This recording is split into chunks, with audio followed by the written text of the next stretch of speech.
Assalamualaikum warahmatullahi wabarakatuh. Perkenalkan, nama saya Akbar Ramadan Dituage, kelas 12 IPS 1. Di sini saya akan menjelaskan tentang cerita fiksi dan non-fiksi. Cerita fiksi dan non-fiksi merupakan hal umum yang ditemukan dalam dunia literasi. Kendati demikian, masih ada sebagian orang yang belum mengerti perbedaan antara kategori buku ini.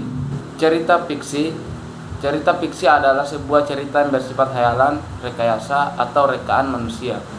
Selain itu, cerita fiksi bisa diartikan sebagai suatu karya yang menceritakan sesuatu yang tidak ada dan tidak perlu dicari kebenarannya.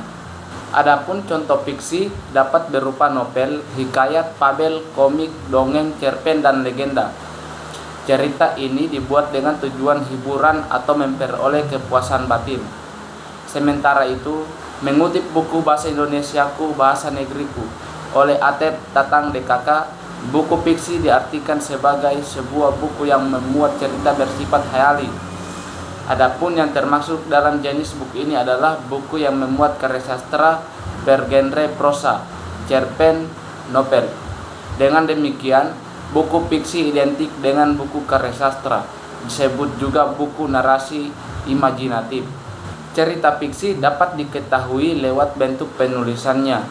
Untuk kategori buku yang satu ini, penulis biasanya menuturkan cerita berdasarkan imajinasi dan kreativitas yang sifatnya khayalan, sehingga bebas untuk menuliskan dalam bentuk apapun. Cerita fiksi mempunyai kelebihan dalam hal ide dan gagasan yang lebih lepas.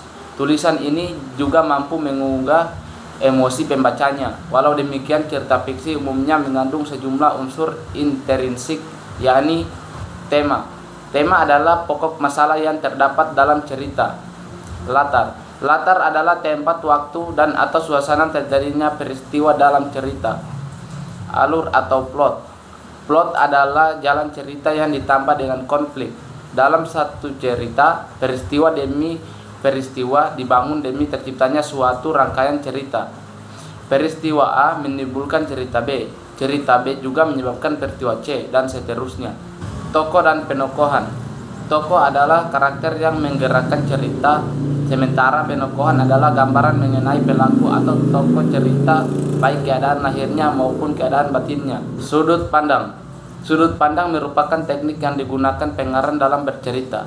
Secara garis besar, sudut pandang dibagi menjadi dua, yakni sudut pandang orang pertama dan sudut pandang orang ketiga. Artinya, pengarang dapat menggunakan teknik akuan orang pertama atau teknik diaan orang ketiga. Amanat.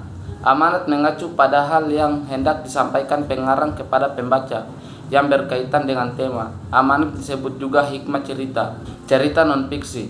Non-fiksi membuat cerita atau narasi yang tidak khayali atau narasi faktual. Artinya, buku fiksi bersifat realistis atau apa-apa yang dimuat mungkin terjadi. Sedangkan buku notifikasi bersifat aktualitas atau yang benar-benar terjadi. Adapun yang masuk dalam kategori non-fiksi ialah buku sejarah, biografi, dan buku yang memuat cerita perjalanan. Ciri-ciri buku non-fiksi biasanya tidak menggunakan gaya bahasa, menggunakan bahasa yang sifatnya denotatif dan ditulis berdasarkan kajian. Contoh cerita fiksi dan non-fiksi. Cerita fiksi. Ketika tidak menemukan Dita di rumahnya sepagi ini, Faisal sudah merasa tidak enak. Dia segera melarikan mobilnya ke rumah sakit. Dan tatkala melihat mobil dokter Gutnandi, sebuah mobil polisi dan sebuah mobil ambulan diparkir melalang lintang seenaknya di depan rumah sakit, Faisal segera menduga sesuatu yang hebat sudah terjadi di dalam sana. Contoh non-fiksi. Ironisnya, sampai akhir era 1980-an, kaum laki-laki secara eksklusif selalu menjadi subjek dalam riset medis, karena diasumsikan bahwa data yang dikumpulkan dari satu jenis kelamin saja telah dapat memberikan hasil mendalam yang akurat pada kedua jenis kelamin. Kita mengabaikan kaum perempuan, terutama mereka yang masih dalam usia subur, sebagai usaha untuk melindungi sistem reproduksi mereka dari risiko uji coba klinis. Ya, itulah penjelasan singkat cerita fiksi dan non-fiksi. Bila masih ada kekurangan, mohon dimaafkan. Wabillahi taufiq wal hidayah. Wassalamualaikum warahmatullahi wabarakatuh.